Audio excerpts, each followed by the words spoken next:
ನಮಸ್ಕಾರ. Adolescent age ಗ್ರೂಪ್ನಲ್ಲಿ mental disorders ಸಾಮಾನ್ಯವಾಗಿ ನಾವು ನೋಡ್ತಾ ಇದ್ದೀವಿ. Mental disorders especially depression.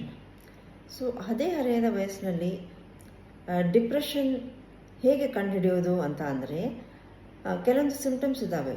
ಅದನ್ನು ನೀವು ಗಮನಿಸಿದರೆ ಈ ಸಿಂಪ್ಟಮ್ಸ್ 2 ವಾರಕ್ಕಿಂತ ಇದ್ದರೆ ನಾವು ಡಾಕ್ಟರನ್ನು ಕನ್ಸಲ್ಟ್ ಮಾಡಬೇಕು. ಸೊ ಯಾವ ಇವು ಸಿಂಪ್ಟಮ್ಸ್ ಅಂತ ಅಂದರೆ ನಮ್ಮ ಮಕ್ಕಳು ಅತಿಯಾಗಿ ಮಲಗ್ತಾ ಇದ್ದರೆ ಅಥವಾ ರಾತ್ರಿ ಎಲ್ಲ ನಿದ್ದೆನೇ ಬರ್ತಾ ಇಲ್ಲ ಅಂತ ಹೇಳ್ತಾ ಇದ್ದರೆ, ಇನ್ನು ಊಟನೇ ಸೇರ್ತಾ ಇಲ್ಲ ಅಂತ, ಎಂಥ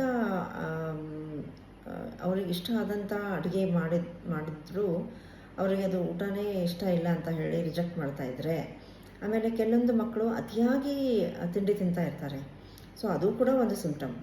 ಇನ್ನು ಅವರಿಗೆ ಯಾವ ಆ್ಯಕ್ಟಿವಿಟಿಯಲ್ಲೂ ಅವರಿಗೆ ಇಂಟ್ರೆಸ್ಟ್ ತೋರಿಸ್ತಾ ಇಲ್ಲ ಅಂತ ಅಂದರೆ ಮೊದಲೇ ಅವರು ಆ ಆ್ಯಕ್ಟಿವಿಟಿ, ಆ ಗೇಮ್ಸು, ಆ ಡಾನ್ಸು, ಅದು ಅದು ಯಾವುದೇ ಆ್ಯಕ್ಟಿವಿಟಿಯಲ್ಲಿ ಇಂಟ್ರೆಸ್ಟ್ ಇತ್ತು.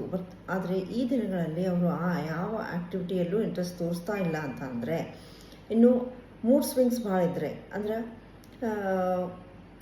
ಸಣ್ಣ ವಿಷಯಕ್ಕೆಲ್ಲ ಅವರು ಅಳೋದು ಈ ಥರ ಎಲ್ಲ ಮಾಡ್ತಾಯಿದ್ರೆ, ಇನ್ನು ತಮ್ಮಷ್ಟಕ್ಕೆ ತಾವು ನನ್ನಲ್ಲಿ ಶಕ್ತಿನೇ ಇಲ್ಲ, ನಾನು ಭಾಳ ವೀಕ್ ಆಗಿದ್ದೀನಿ ಅಂತ ಮೇಲೆ ಹೇಳ್ತಾ ಇದ್ದರೆ, ಇನ್ನು ಕೆಲವೊಂದು ಮಕ್ಕಳು ಏನು ಮಾಡ್ತಾ ಇರ್ತಾರೆ ಅಂದರೆ, ನನಗೆ ಹೆಡೇಕ್ ಇದೆ, ತಲೆನೋವು, ಆಮೇಲೆ ಬೆನ್ನು ನೋವು, ಆಮೇಲೆ ಹೊಟ್ಟೆ ನೋವು ಅಂತ ತುಂಬಾ ಬಳಲ್ತಾ ಇರ್ತಾರೆ. ಅದಕ್ಕೆ ಯಾವ ಮಾತ್ರೆ ಕೊಟ್ಟರೂ ಅದು ಪೇನ್ ಕಂಟ್ರೋಲಲ್ಲೇ ಬರೋದಿಲ್ಲ. ಸೊ ಈ ಥರ ಕಂಪ್ಲೇಂಟ್ಸ್ ನಮ್ಮ ಹದಿಹರೆಯದವರು ಹೇಳ್ತಾ ಇದ್ದರೆ, ಸೊ ನಾವು ಇದನ್ನು ಸೀರಿಯಸ್ ಆಗಿ ತೊಗೋಬೇಕು. ಆಮೇಲೆ ಕೆಲವೊಬ್ಬರು ಟೀನೇಜರ್ಸು ಸೂಸೈಡ್ ಬಗ್ಗೆ ಮಾತಾಡ್ತಾ ಇರ್ತಾರೆ. ಸೊ ಯಾವಾಗಾದರೂ ಅವರು ಈ ಥರದ ವಿಷಯ ಬಗ್ಗೆ ಮಾತಾಡ್ತಾ ಇದ್ದರೆ ಅದನ್ನು ನಾವು ಸೀರಿಯಸ್ ಆಗಿ ತಗೊಂಡು, ಈ ಥರದ ಸಿಂಪ್ಟಮ್ಸ್ ಇಲ್ಲ, ಈ ಥರದ ಫುಡ್ ಹ್ಯಾಬಿಟ್ಸ್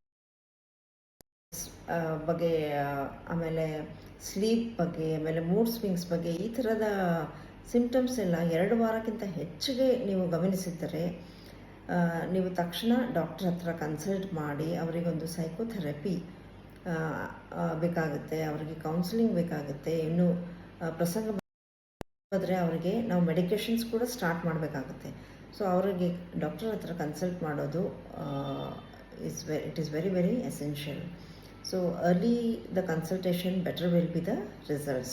Thank you.